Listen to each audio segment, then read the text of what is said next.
It's a new year, and maybe you've made yourself a resolution or two along the way. How about the resolution to support independent media in 2026? There's plenty of corporate whatever that's going on. There's plenty of stuff that has a lot of top-down to it. There's plenty of self-censoring stuff out there in the world. How about the folks who just do it to do it and are not beholden to all that? That's what you got here at Padres Hot Tub, an independent group, a tiny little LLC of me and Chris and Raphie. And all we are is a group dedicated to our patrons, doing shows for our patrons. And you can help support us directly. Patreon.com/Padres Hot Tub is the way you can do that.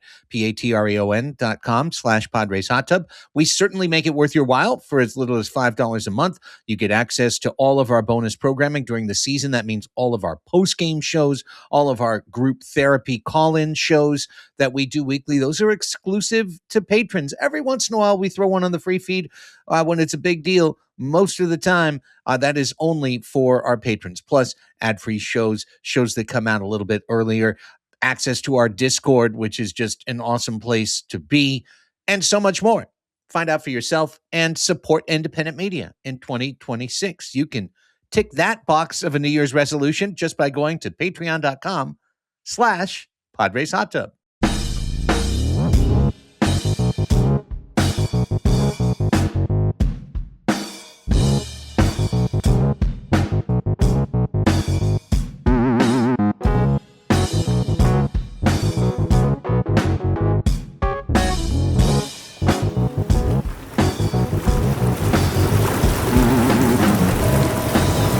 Padres Hot Tub, everybody. Happy New Year. Greg Elsten, Chris Reed, Raphie Cantor. It is 2026. It is, in fact, January 5th, 2026, which I believe is when Larry David said it was the last day that you could say Happy New Year and have it still be all right. Still have it be appropriate and not too late. So, Happy New Year. And if you're listening to this on the 6th, Happy Tuesday. Yeah, you lose your icebreaker for people you want something from. Hey, Chris, Happy New Year. Happy New Year. Record Crossing Streams. How you coming on industry, buddy? We are here with just a show chock full of a couple of things. Thankfully for our sake, there was no emergency podcast during the winter break because the Padres did nothing. But they were rumored to do things maybe that they didn't do. And that's been the basis of many a podcast before. And so shall it be one more time. Plus, we'll take a look at the NL West and whether any of the teams there are better than they were before or not. We are going to wrap up today's show with something that certainly for our patrons is highly coveted. We do a separate show exclusive for our patrons called Banter the Show. And the topics on that show are determined by our patrons and by a wheel that we spin. And one of the ones that people have been waiting for a long time was for us to enshrine in canon the mythical sister podcast to Padres Hot Tub in every other major league market. So we came up with our ideas on Banter the Show. The patronage voted. We will reveal. We have the results. Yes, which we don't have know the yet. Results entirely. And we don't know them. No, we don't. Yeah, we know what they used to be, but then Raphie reopened the voting. So for all I know, everything could be different. So we will end the show with that, and I'll be literally taking notes so that I can have like a sticker on my computer that reminds me the name of all the other shows, so that we don't screw up and go, whatever it was. So that's the lineup. That's the menu for January 5th, 2026. Let's just start with our weekly reminder that AJ Preller has not signed a contract extension. The one that was told in the middle of October on the flagship radio station by Padres CEO Eric Grupner that it was being worked on between John Seidler and AJ Preller, that they were talking about it and that it would be announced shortly, and that they were very confident he would be there beyond 2026 and for a long time to come. And maybe all of those things are true, but it is now 2026, and AJ Preller is on the last year of his deal. And the end of this season is the end of his commitment to the San Diego Padres, unless they sign him to a contract extension, which, as of this recording, they still haven't done. And guys, nobody's talking about it. Nobody is talking about it. So I'm going to talk about it every episode until and unless. Like, was it true, or was that all bullshit? I don't know, but I do know that they have had since the middle of October till now, and it has not happened. Yeah, I mean, I don't know the last time the Padres have had a lame duck GM or head coach for that matter. I mean, like, it's quite rare, I feel like, these days to have someone who is, like, as Philip Seymour Hoffman reminded us in Moneyball, managing on the last year of their contract. And I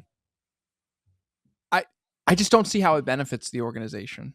I don't see any upside for having a guy who you want to be making long-term moves because their legacy is on it. Like, if the owners of the team, which have put the team up for sale, so maybe they're not worried about the future, but if the people who are theoretically caring about the future of this organization care about the future of this organization, they wouldn't have someone who literally has nothing to lose to trade everyone, to make insanely rash decisions to try and make this year the year. Which you might say AJ Preller's been doing that for 5 years, but hey, maybe not. I don't know. I do put a motion forward to you gentlemen that if there is someone in the Padres organization who is a lame duck, we should call them a lame monk.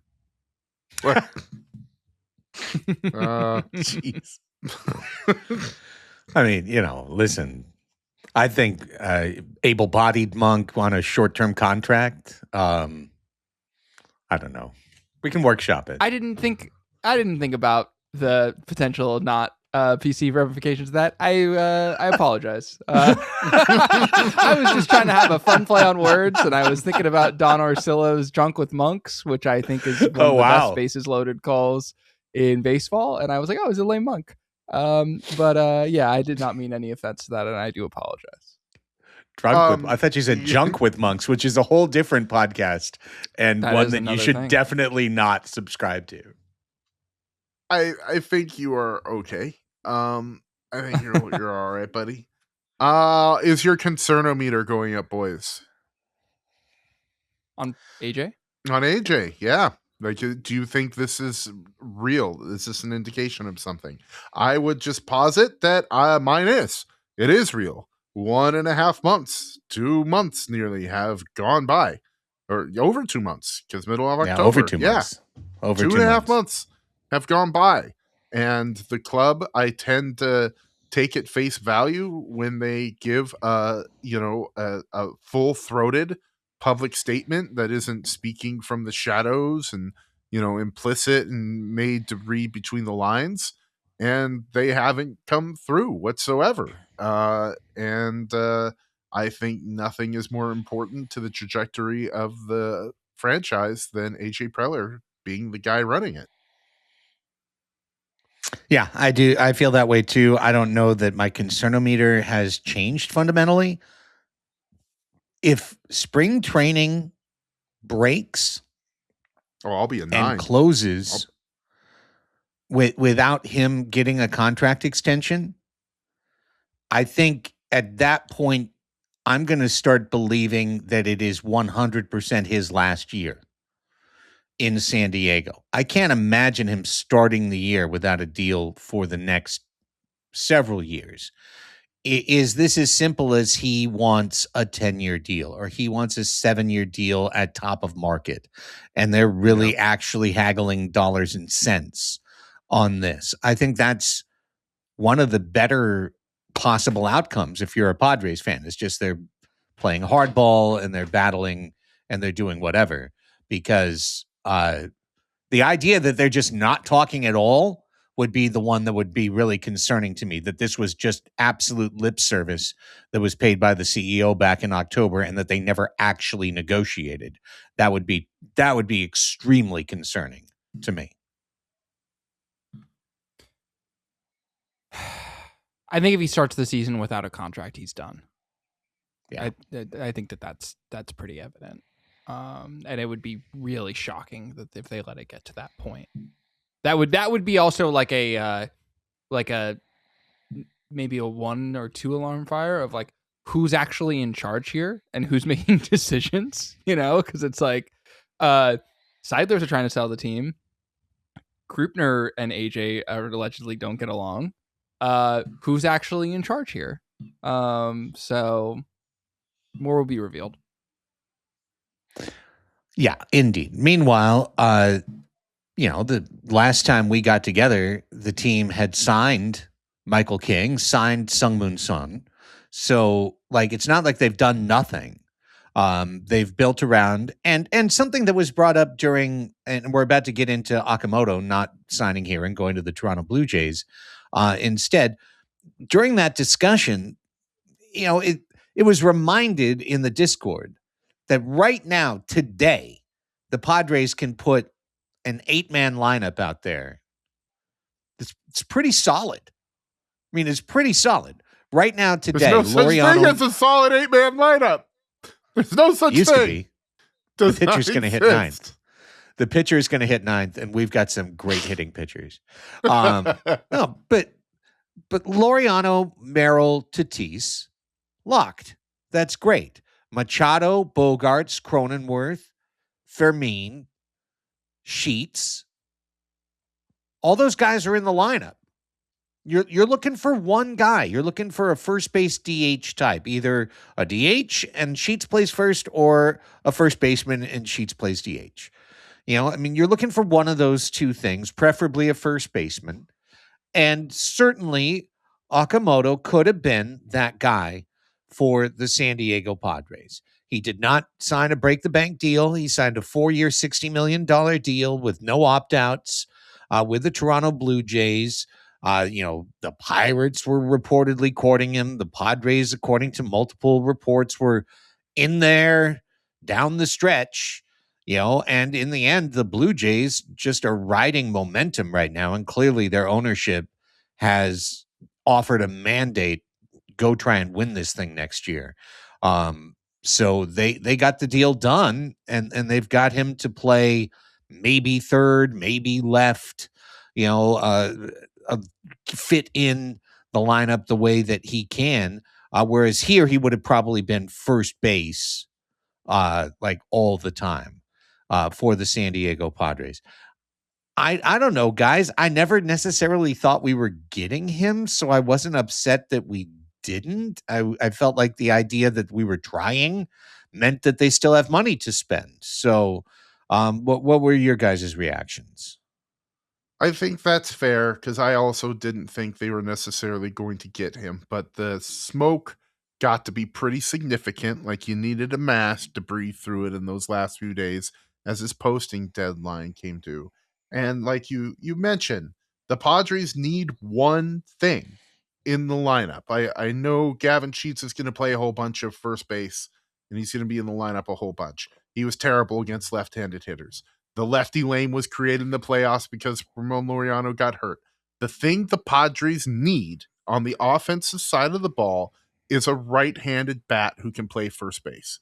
And that's all. This dude fit it. He was a fit. They were trying to get him, and they didn't, and that's a bit of a drag. And you have to assume it comes down to money. The Blue Jays are the second richest ownership group in the game. They've committed over $300 million to their on-the-field product next season.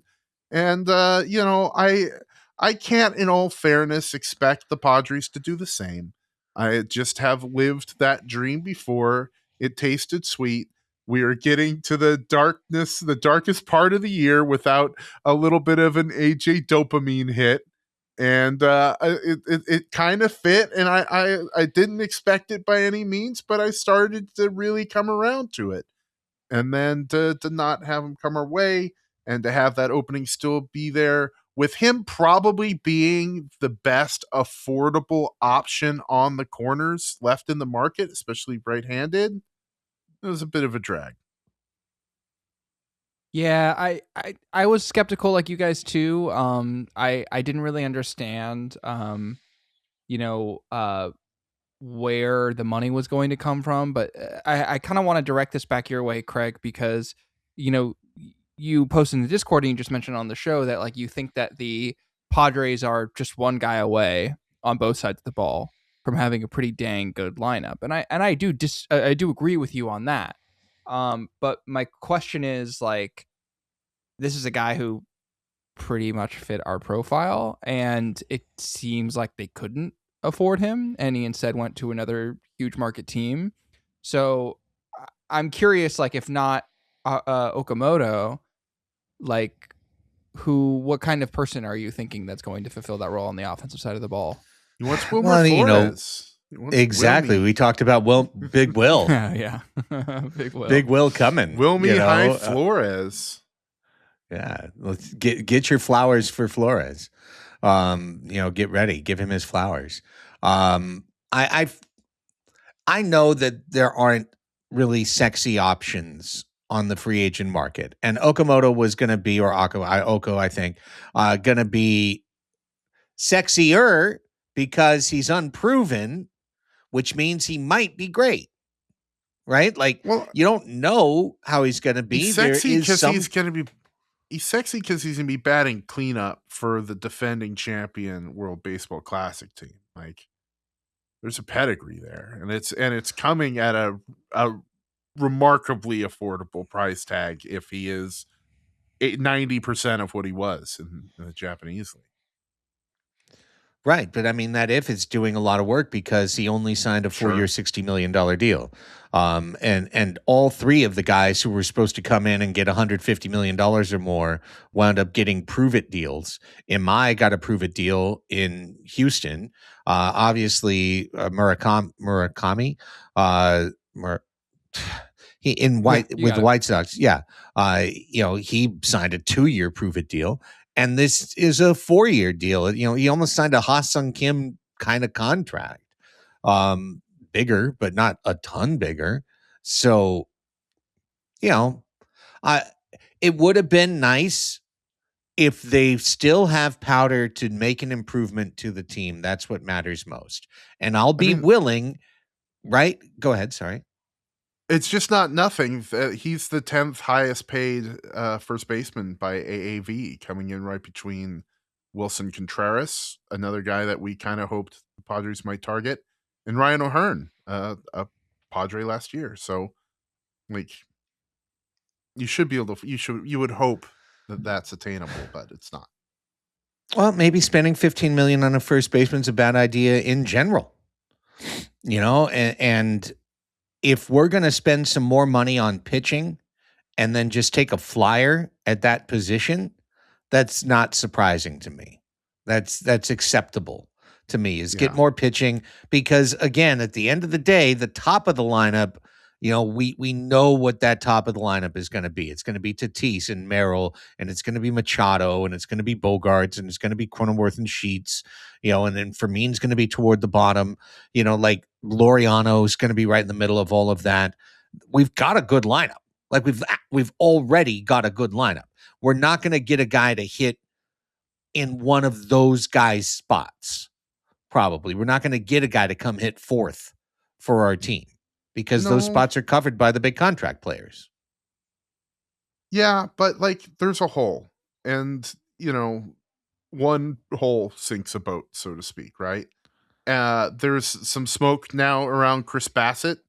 He tweeted it out, let's go, with a couple of F-18s circling over each other. And San Diego is the former hometown of Fightertown, USA. And so like, wow. Here's my put your caps on if you need to protect your brain. He's signing with the Blue Angels. That's what it sounds like to me. Yeah, I hope so. That would be dope for him. It's just speaking to your point, Craig. if they are going to put money towards a real starting pitcher and do what they've done in the years past and try to fill the holes with minor guys on minor league deals for league minimum, we can hope that works out. But I really hope they're signing another real pitcher with this money. Like, if that $15 million had to go to lineup or pitching, I do think I am in the camp of putting it towards the pitching. Yeah. So let's see how it goes. I think Right, that's Rafe? Yeah. I don't have much else to say about it. Yeah. Well, next week we'll be back to tell you that AJ hasn't signed a contract and the team hasn't signed any players, and we'll find a new way to reheat this menu and make it completely palatable for you. What were you saying before we got started, Chris, about Effectively Wild and what they did with a redraft? What's going on with that? Yeah, what was that? Well, that kind of speaks to like AJ's propensity for signing guys to minor league deals or split minor league MLB deals, and then counting on them to help the Padres win games like he has the past few years. And the podcast, Effectively Wild, a Fangraphs podcast, every year they do a draft of these players that are eligible and expected to sign minor league free agent deals. Tyler Wade just signed one of these deals with the Texas Rangers. Brett Sullivan, another former Padre, signed a deal with maybe it was Seattle. But that's the type of player we're talking about, like fringe guys that have a little bit of major league experience most of the time, but also aren't expected to be these aren't 45 plus future value dudes we're talking about mostly, right? These aren't like legitimate prospects, and they draft them every year. And this year, 3 of the top 6 picks in their draft, they have 3 hosts that do it: Ben Lindbergh, Ben Clemens, and Meg Rowley. And 3 of the top 6 were Padres signees this year. They I think Ty Adcock was the second pick, Dason Acosta was the third pick, and Blake Hunt was the 5th pick of their draft. And I think it just goes to show like why these minds of baseball, people who are very respected, they're going right to the Padres because they know AJ Preller is going to try to find guys on the margins, throw them on the roster for the minimum, and just absolutely extract all bit of performance he can out of them. And, that speaks to the conversation we were just having. And I think that's what he's going to do with the offense. They also mentioned Jose Miranda, but didn't draft him. And they mentioned Carlos Rodriguez, another Padres signing, as guys they thought about putting on their boards, but ultimately didn't. And that's where we're heading. And that's what we should get used to. I mean, I think Jose Miranda is just as viable of a bounce back candidate as Gavin Sheets was. Because, I mean, the numbers for Gavin Sheets last year were like, all right. Like, you can try. You can put the key in and give it a turn, see what happens. But, we're not expecting the engine to catch. And it did. I mean, Miranda at one point was a double-digit home run guy with the Twins that they thought had a chance to be a cornerstone third baseman for them or first baseman.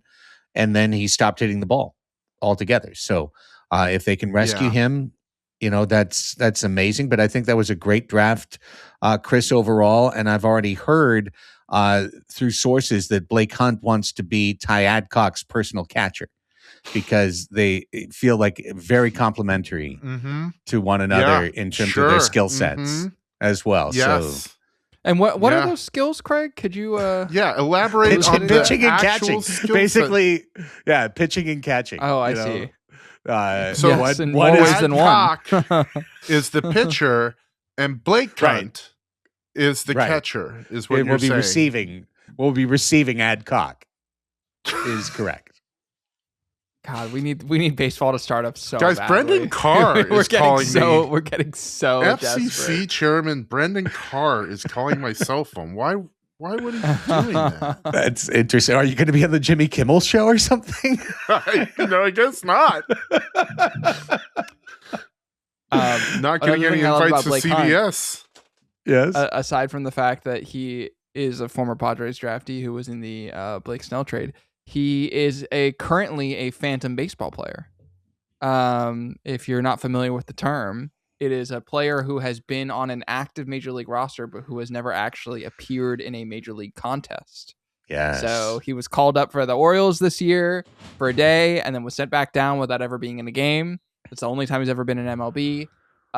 And there's a great Wikipedia article of like some names of guys who you probably have never heard of. I've certainly haven't heard of basically any of them, who will forever live infamy in that way. And so, while I root for Blake Hunt, at the same time, he would lose if he does come to fruition as a major league player. He would lose that vaunted status. He is gonna be on the Padres at some point this year, boys. He has a minor league option.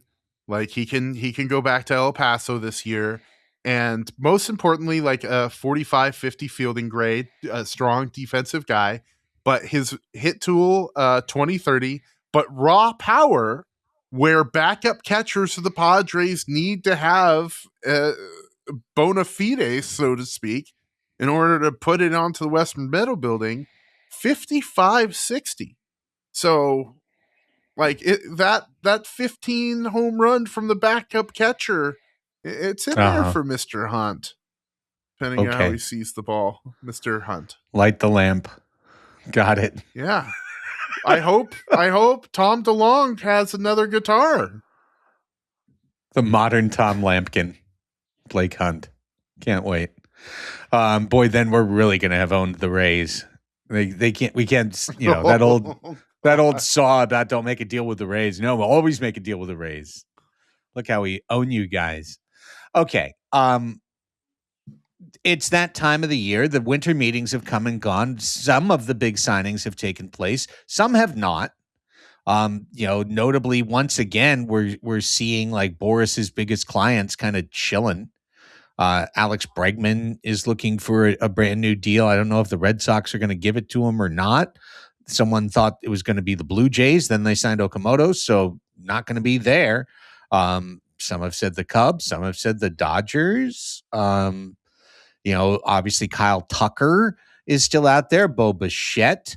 Are the Jays in their profligate ways going to part ways with Bo Bichette? That seems weird, but maybe that's what they're going to do along the way. So there's still some, obviously Framber Valdez, Cody Bellinger, Framber Valdez. These guys haven't signed.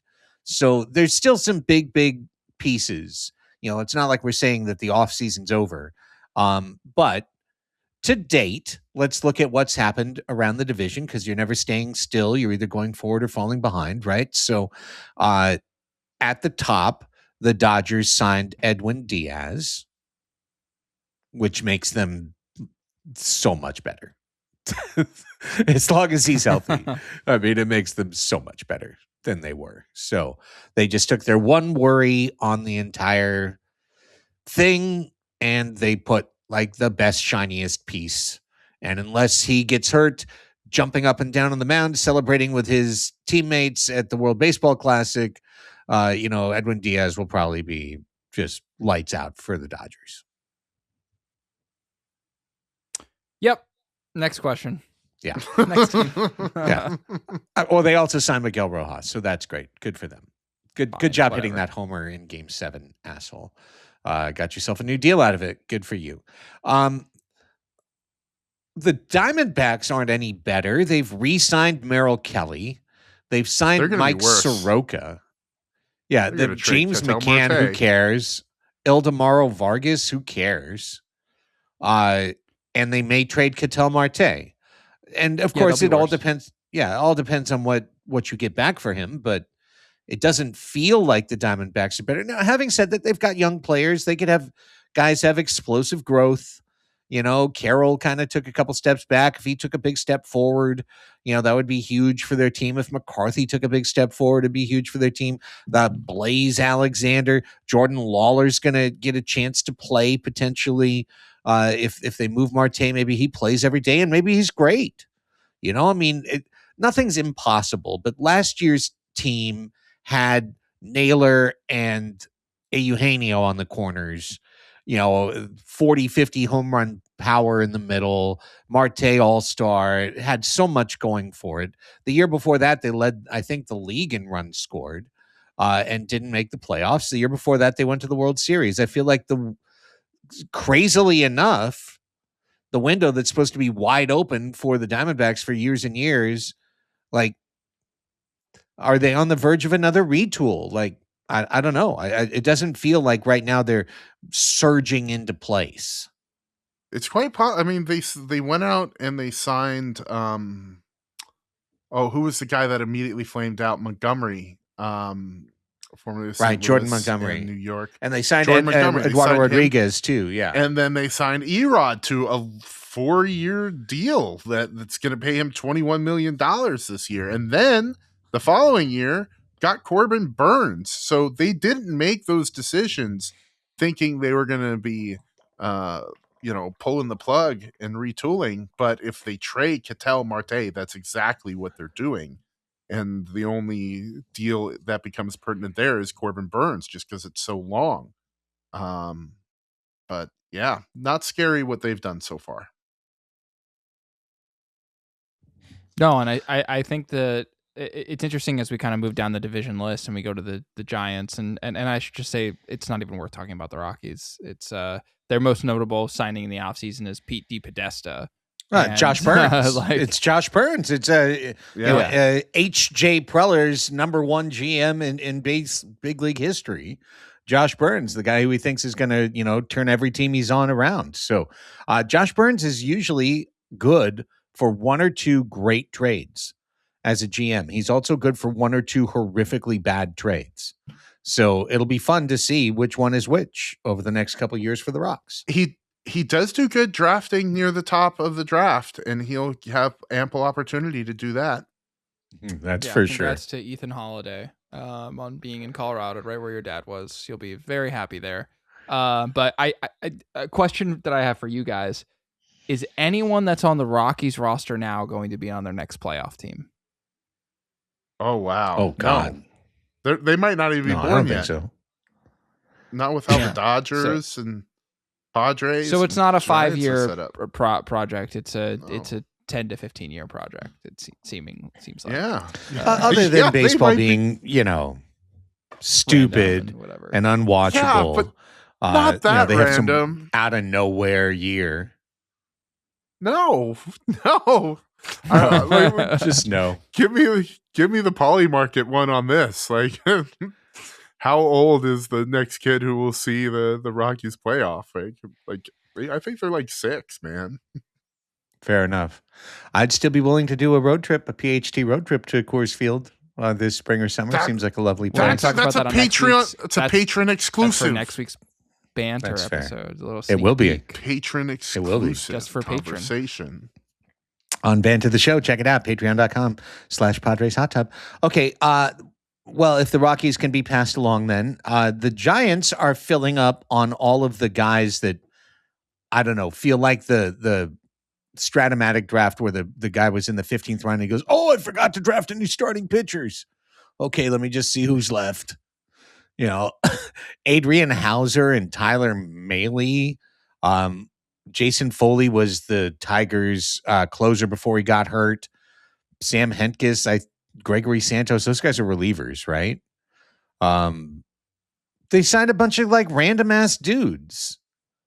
I'd feel worse about the Giants right now. The Giants publicly have said they're going to spend money outside their roster, and that's where their focus is for this offseason. Yeah, like Tyler Mahle could be good. Robbie Ray might be good.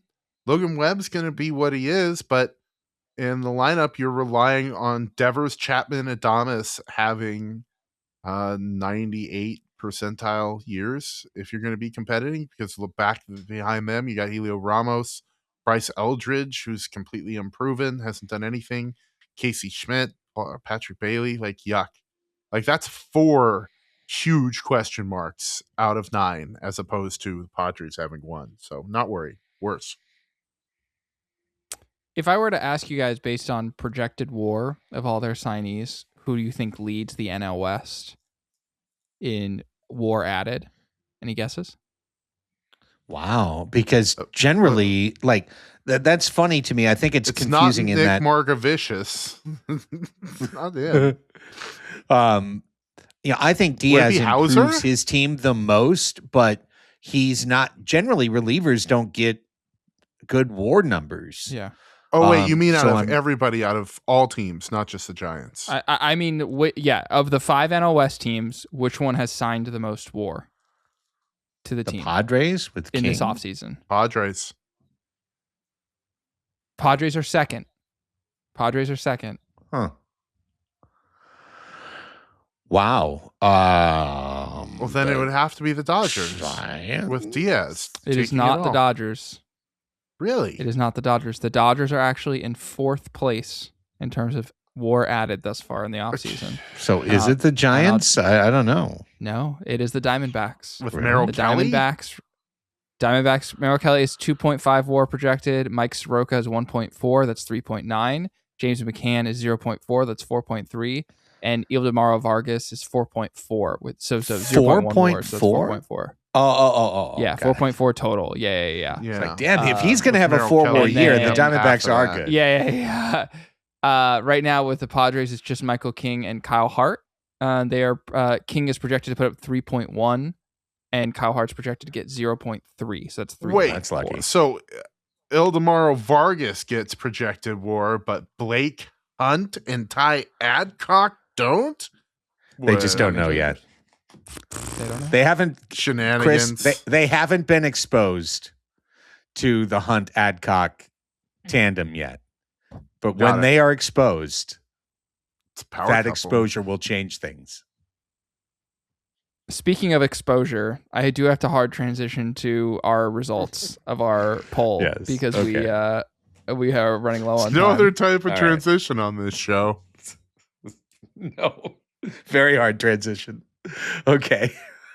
All right. So just to reset it, we do a show called Banter the Show. One of the original things that was put on our wheel of topics to spin was for us to name the other 29 Major League Baseball podcasts in the Padres Hot Tub Network, so to speak. All of these shows are free to be created going forward to join us as a network that will dominate Major League Baseball. But on the previous Banter the Show, Chris and Raphie and I came up with a name for each of the 29 other shows. We then had a poll, a Google spreadsheet that all of our patrons had the opportunity to vote on for a couple of weeks or so, I believe. And Raphie has the results. I do. I hope so. I win. So nearly 100 people voted. So thank you everyone. Wow. So and I have to double check if there are any ties. There was a tie earlier this afternoon when I checked, and I haven't checked since. Yes. So if there are 83 responses, so I don't think we'll have a tie. But if there's a tie, then the 3 of us will break the tie right now, like an appellate court. There's a 3-judge panel. Sure. And Right. And one of the judges holds stocks in the company, but we'll get it done. Yeah, exactly. Okay. But 2 of them would. So And that sounds in the just NL like West, normal. all right. unanimous is for the Dodgers is it was the only option.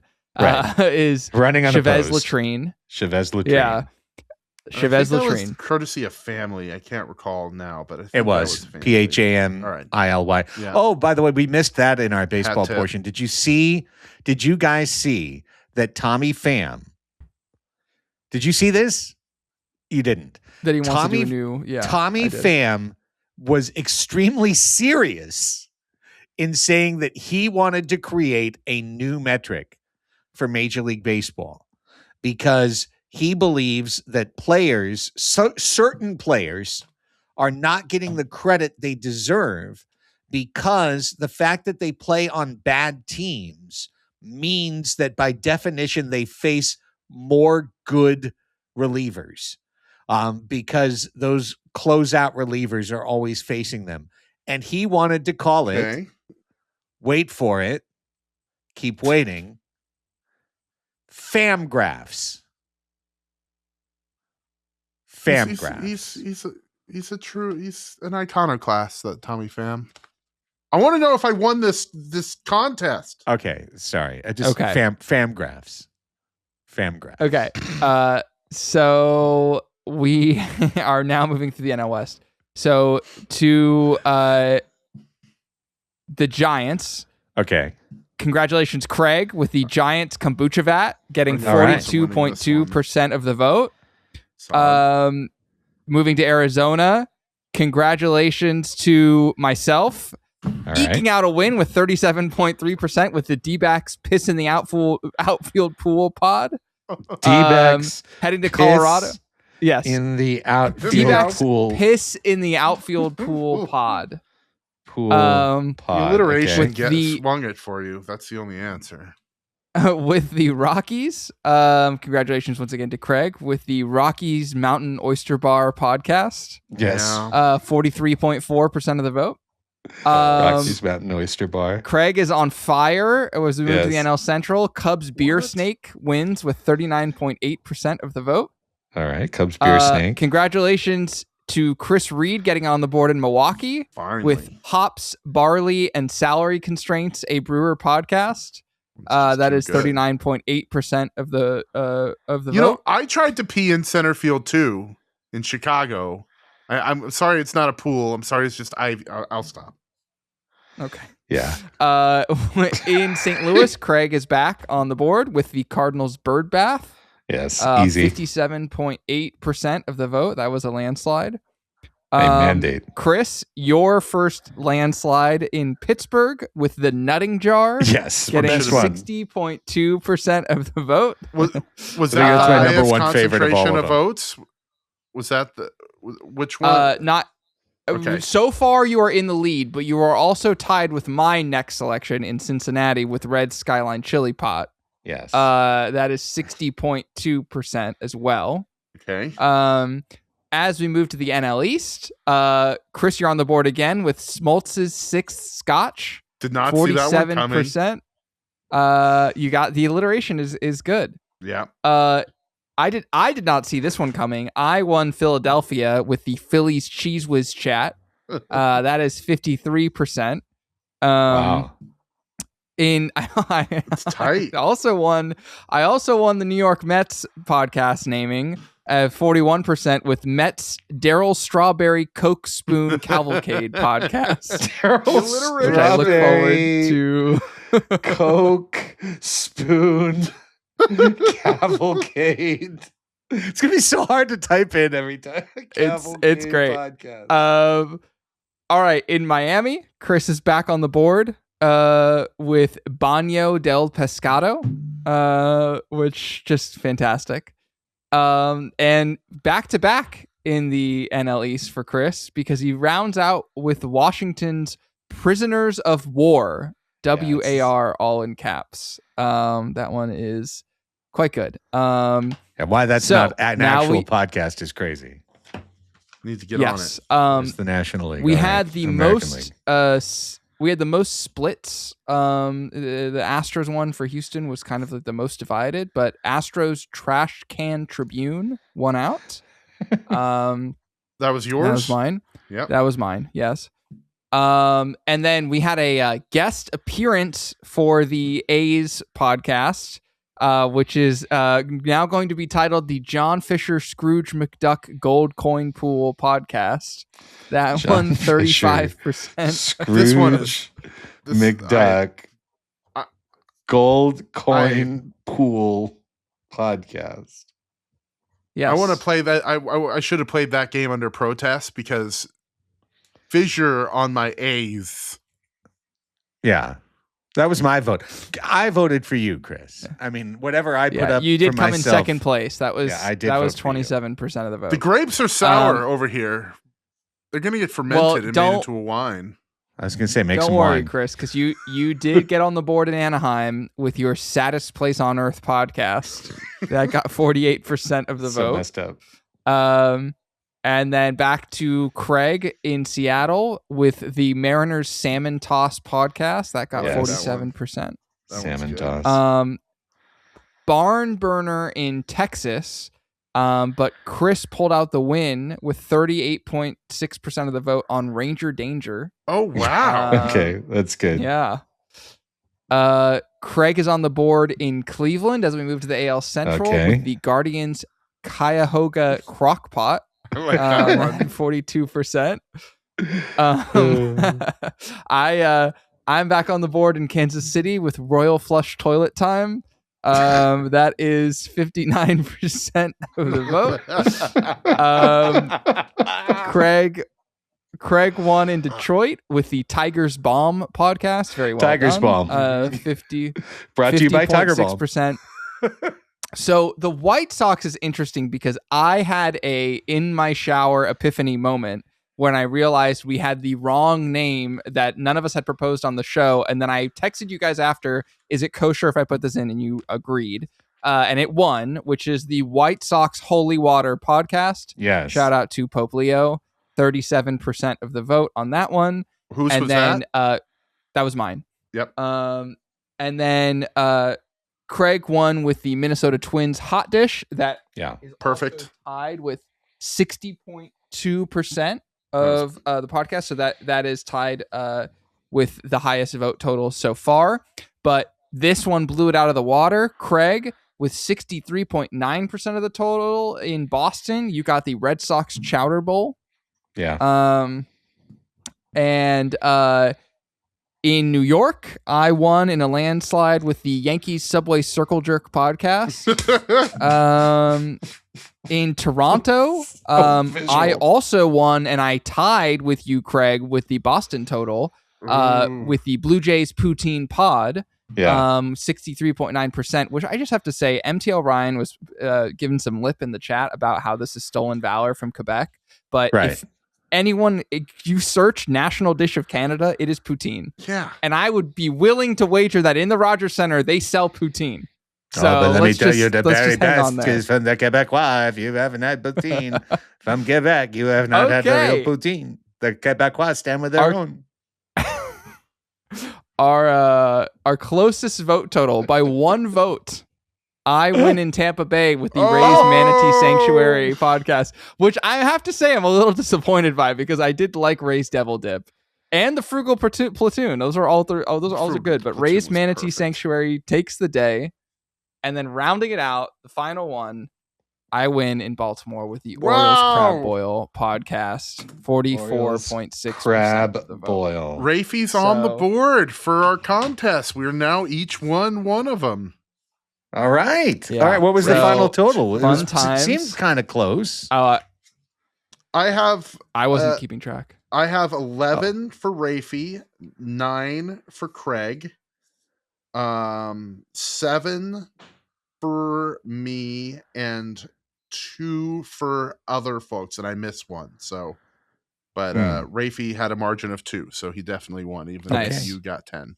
All right. And Raphie, for your information, Classic Poutine is located at the 100 level at 109, 122, 127, 132. At the 200 level, it's located at 208, 214, 219, 229, 234. At the 500 level, it's at 514, 519, 523, 529, 534. 55 poutines, 55 milkshakes, 55 Tim Hortons, 55 donuts.